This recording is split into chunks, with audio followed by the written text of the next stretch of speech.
Vamos então falar sobre a situação do goleiro Léo Jardim, porque mudou um pouco o panorama, porque o Léo Jardim, ele tem, no atual contrato, que vai até o final desse ano de 25, ele tem uma cláusula de renovação automática caso cumpra 60% dos jogos na temporada.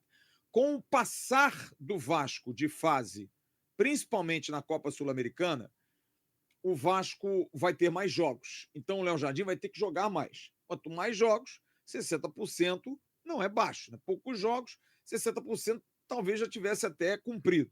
Mas ele vai ter que jogar mais. Então está se tendo tempo, está se dando tempo.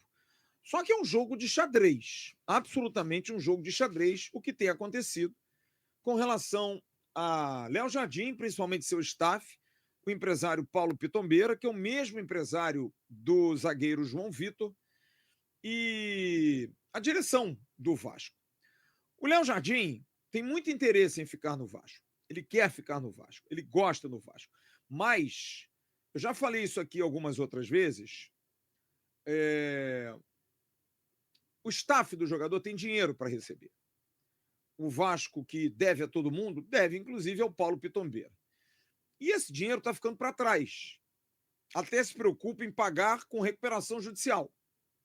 O Léo Jardim também tem coisas para receber do Vasco. O salário está em dia. Mas tem aí luvas que ele, inclusive, coloca na proposta. Porque o Léo Jardim hoje recebe 380 mil reais brutos. Um salário que para o futebol é baixo. Um salário para um goleiro do nível do Léo Jardim, extremamente baixo. Léo Jardim veio do Lille da França, fez 3 temporadas com o Vasco, está na sua 3ª temporada, e virou um destaque do Vasco. Se valorizou, foi para a seleção brasileira, foi destaque em 23, salvando o Vasco muitas vezes, inclusive de cair antecipadamente. Em 24 foi muito destaque na Copa do Brasil, o Vasco classificou-se 3 vezes em penalidades, e lá estava o goleiro do Vasco, Léo Jardim. Esse ano, Léo Jardim, num momento um pouco mais complicado, mas já ajudou o Vasco na Copa do Brasil, no jogo contra o Operário. Então, ele está pedindo uma renovação maior, mas junta o interesse também do seu staff, que quer receber o valor. O Vasco já vem procurando o Léo Jardim há algum tempo e fez na semana passada mais uma proposta que foi confirmada pelo Carlos Amodeu ontem, depois do sorteio da Copa do Brasil. O Vasco ofereceu cerca de 900 mil reais brutos ao jogador.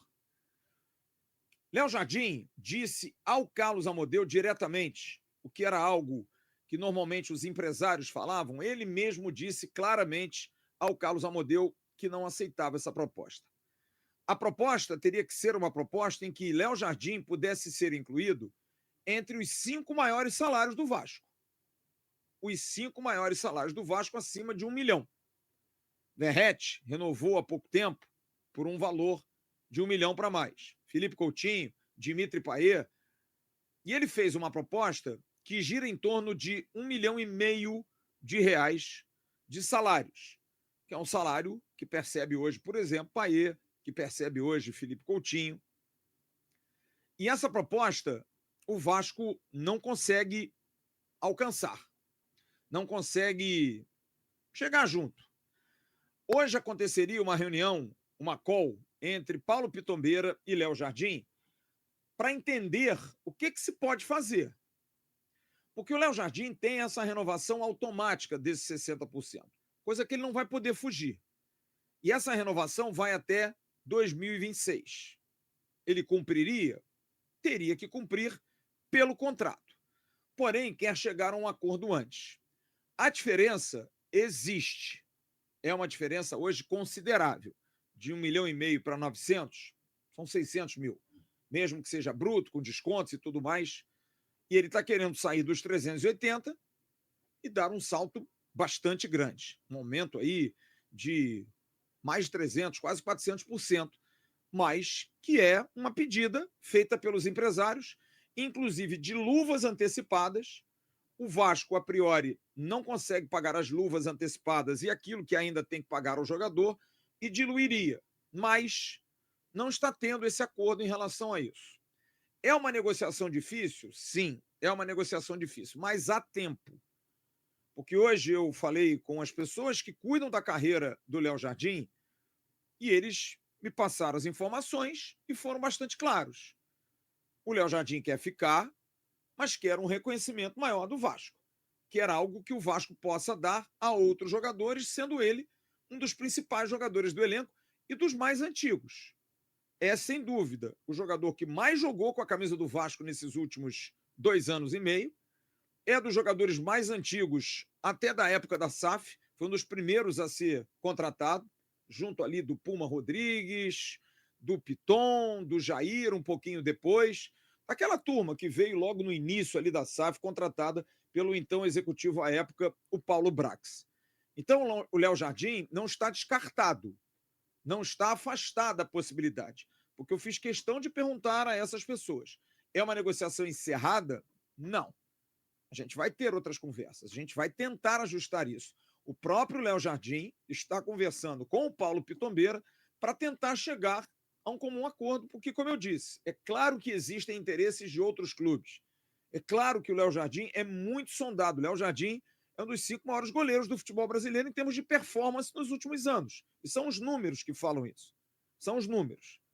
Mas ele também, como no caso do Felipe Coutinho, tem interesse, e já falei isso aqui, num plano de carreira, um plano esportivo. Porque o contrato inicialmente proposto iria até 2028, com renovação por mais 2 anos. Um contrato que poderia ter 4 a 5 anos de duração, o que seria um contrato longevo, para uma posição que não é uma posição que se venda assim com tanta facilidade. Goleiro tem mercado? Claro que tem. Léo Jardim já jogou na Europa, Alisson já jogou e joga na Europa, Ederson.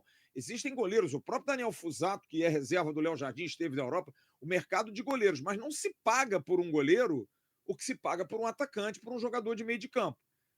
Então talvez ele queira ter uma segurança, porque ele também reconhece que no Vasco foi aonde ele catapultou a sua carreira, mas que talvez possa, numa reversão, numa remontada, ele voltar à Europa para um grande clube. E aí seria algo bom para ele, mas também algo bom para o Vasco. Não há interesse da parte dele de assinar um pré-contrato e sair pela porta dos fundos. Fala galera do Vascão, tudo bem com vocês? Aqui é do canal Sou Mais Vasco News, trazendo as principais notícias do nosso gigante da colina nessa quarta-feira. E hoje tem novidade boa. O Vasco já está se movimentando forte nessa janela de transferências que abriu na última segunda-feira. Nosso time está de olho em 2 reforços muito interessantes para a sequência do Brasileirão. O primeiro nome é o do colombiano Brian Moreno, atacante de 26 anos que está livre no mercado, depois de deixar o Deportivo Cali. É um jogador versátil, daqueles que fazem a diferença pelo lado do campo, principalmente pela direita. Tem muita velocidade e habilidade nas jogadas individuais, características que o Fernando Diniz tanto procura para o nosso ataque. E tem mais! O segundo alvo é o zagueiro Rodrigão, ex-Zenit da Rússia, que também está sem clube. Com 31 anos e muita experiência internacional, ele pode ser aquela peça que está faltando na nossa defesa. É um zagueiro forte, com boa liderança e que sabe sair jogando, bem ao estilo que o Diniz gosta. O mais interessante é que fontes internas confirmaram que o próprio Diniz já deu o aval para essas contratações. Ele vê nos 2 jogadores características importantes para o seu estilo de jogo. E a diretoria está trabalhando forte para tentar fechar pelo menos uma dessas contratações até a próxima semana. E olha que legal! Como os 2 jogadores estão livres no mercado, isso facilita muito as negociações. A torcida vascaína já está empolgada com essas possibilidades, afinal são reforços que podem ajudar muito na nossa briga por uma vaga nas competições continentais do ano que vem. E aí, o que vocês acharam dessas possíveis contratações? Deixa nos comentários a sua opinião. Não esquece de deixar seu like, se inscrever no canal e ativar o sininho para não perder nenhuma novidade do nosso Vascão. Muito obrigado e até o próximo vídeo.